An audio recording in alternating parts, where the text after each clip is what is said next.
श्री स्वामी समर्थ.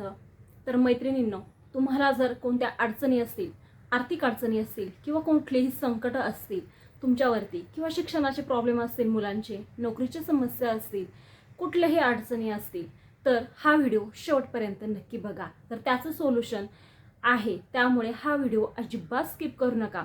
तर तुम्हाला काय करायचं आहे, कुठेही काहीही खर्च वगैरे काही करण्याची आवश्यकता नाही.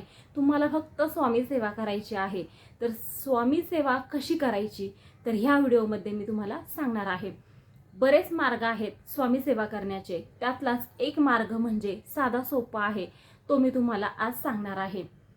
तर काय करायचं आहे तुम्हाला, गुरुचरित्र ग्रंथ हा सगळ्यांना माहिती आहे 53-54 अध्यायांचा असतो.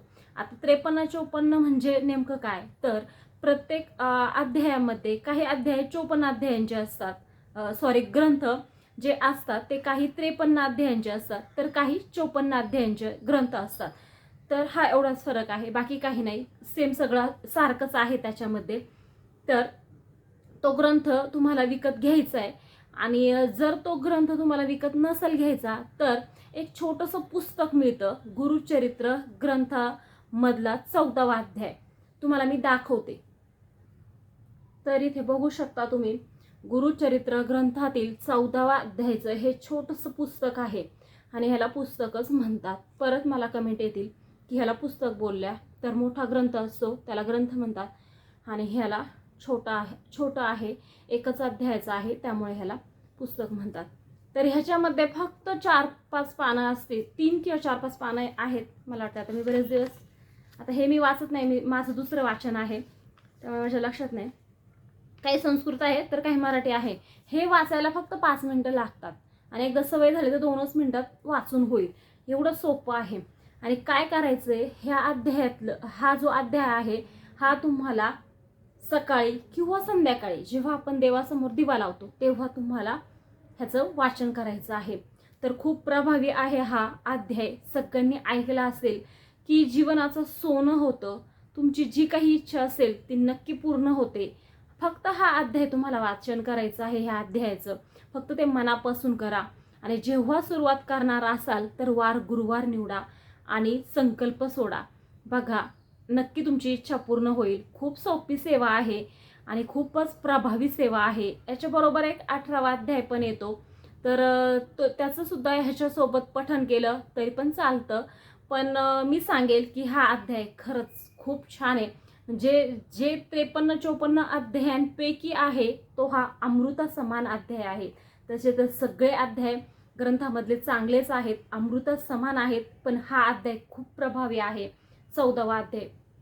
याचा मी मागे व्हिडिओ टाकलेला आहे, पण आज परत एकदा सांगते, कारण खूप साऱ्या महिला किंवा जेंट्स लोक कोणत्या ना कोणत्या अडचणीत अडकलेले असतात, आणि आपल्याला ह्याच्यातून बाहेर निघण्याचा मार्ग हा सापडत नसतो. तर त्या संकटातून बाहेर पडण्यासाठी हा एकच मार्ग आहे, भक्तीचा. तुम्ही अध्यात्माकडे वळा, नक्कीच तुमचं टेन्शन कमी होईल, तुमच्या इच्छा पूर्ण होतील, आणि खूप लोकांना अनुभव आलेला आहे. आणि मी हा व्हिडिओ बनवते कारण माझा व्हिडिओ पाहून कमीत कमी 2-4 लोक तरी स्वामी सेवेला लागतील, किंवा 2-4 लोकांचं तरी टेन्शन कमी होईल, त्यांना मार्ग मिळेल, ते स्वामी भक्तीकडे लागतील, स्वामी सेवा करतील. हेच पुण्याचं काम आहे, ह्याचं पुण्य हे मला मिळणार आहे. त्यामुळे मी हेतू माझा आहे, आणि मी हेच निवडलेलं आहे क्षेत्र, की मला स्वामी सेवक जास्तीत जास्त कसे तयार होतील हे बघायचं आहे. तर मी सुद्धा खूप व्रत केलेली आहेत स्वामींची, असं बोलू नये, पण केलेली आहेत. तुम्हाला आता सांगायचं म्हटल्यावर सांगावं तर लागणारच, बोलावं तर लागणारच, म्हणून सांगते. खूप पारायणं पण माझी चालू असतात, अधूनमधून चालू असतात. पण ही जी सेवा आहे ती खूपच प्रभावी आहे. रोज ह्याचं वाचन करायचं आहे घरामध्ये, आणि आमच्या घरामध्ये मी सुरुवातीला वाचत होते रोज संध्याकाळचं, पण आता मी नाही वाचत, माझे मिस्टर वाचतात. रोज संध्याकाळचं आमचं ह्या अध्यायाचं घरात पठण होतच होतं. आणि कितीही घाई असू दे किंवा कितीही कुठं जायचं असू दे, तरी पण जर संध्याकाळी, आता आमच्या घरात संध्याकाळचं ह्याचं वाचन होतं, संध्याकाळचं जरी जायचं असलं तरी पण ह्या अध्यायाचं वाचन झाल्याशिवाय, आरती झाल्याशिवाय आम्ही कुठेही जात नाही. त्यामुळे मी फक्त तुम्हाला सांगते सेवा करायला, असं काही नाही. आमच्याही घरात त्याचं पठण होतं. त्यामुळे चांगले अनुभव आहेत, खूपच चांगले अनुभव आहेत. म्हणून सांगायचा हेतू माझा निस्वार्थ हेतू आहे की खरंच जर कोणी अडचणीत असेल, संकटात असतील, तर ह्या अध्यायाचं तुम्ही वाचन करायला सुरुवात करा. खूप जास्त वेळ लागत नाही. खूप साऱ्या सेवा आहेत महाराजांच्या करण्यासारख्या, पण ही एक छोटीशी सेवा आहे, पण खूप जास्त प्रभावी आहे. आता तुम्ही बऱ्याच लोकांचं ऐकलं पण असेल, बऱ्याच ठिकाणी आता विषय म्हणजे असे होतातच की 14वा अध्याय खूप भारी आहे हा अध्याय, खूपच. त्यामुळे नक्की ही सेवा घ्या. आणि तुम्हाला अजून एक सांगते, जरी तुमची इच्छा पूर्ण झाली तरी पण तुम्ही स्वतः सुद्धा हे वाचन बंद करणार नाही. कारण असं होतं, जर आपली इच्छा जरी पूर्ण झाली तर आपल्याला असं वाटतं की आता आपण हे बंद नाही करायचं, हे आपण चालूच ठेवायचं आहे, ह्याचं वाचन चालूच ठेवायचं आहे, हे आपल्या मनात येतं आणि आपण ते वाचतच राहतो, करतच राहतो. त्या उलट अजून करत राहतो. अजून आपली इच्छा होते की अजून आपण काहीतरी सेवा करू महाराजांची, असं होत असतं आपल्याला. त्यामुळे भक्तीच्या मार्गाकडे लागलेलं कधी पण चांगलं. विनाकारांचं टेन्शन डोक्यात घेऊन दुसरीकडे डायव्हर्ट होण्यापेक्षा भक्तीच्या मार्गाकडे लागलेलं कधी पण चांगलं. हे बघा, कितीही टेन्शन जरी आलं तुम्हाला तरी तुम्ही एखाद्या मंदिरात जाऊन बसा, स्वामींच्या मंदिरात जाऊन बसा. इतकं शांत वाटतं, इतकं प्रसन्न वाटतं. तिथलं ते वातावरण, प्रसन्न वातावरण, एकदम शांत. आणि अजून एक सांगते, तिथे पॉझिटिव्ह एनर्जी खूप जास्त असते आणि आपलं टेन्शन कुठे निघून जातं हे सुद्धा कळत नाही. खूप थोड्या वेळासाठी तर खूप भारी वाटतं. तिथे एकदा जाऊन बघा. पण असं वाकडं पाऊल उचलू नका आणि रागाच्या ह्याच्यात काहीही करू नका.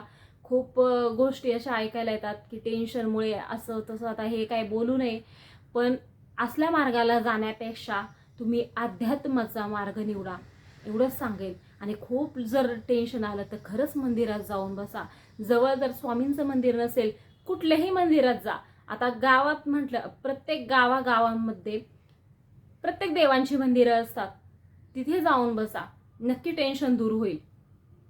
तर सांगायचा हेतू हा आहे की तुम्हाला ही सेवा घ्यायची आणि सेवेला लागायचं आहे. बघा, एक ना एक दिवस तुमची इच्छा पूर्ण होणार आणि स्वामी तुम्हाला त्या म्हणजे तुमची जी काही इच्छा असेल तिथपर्यंत नेऊन पोचवतील.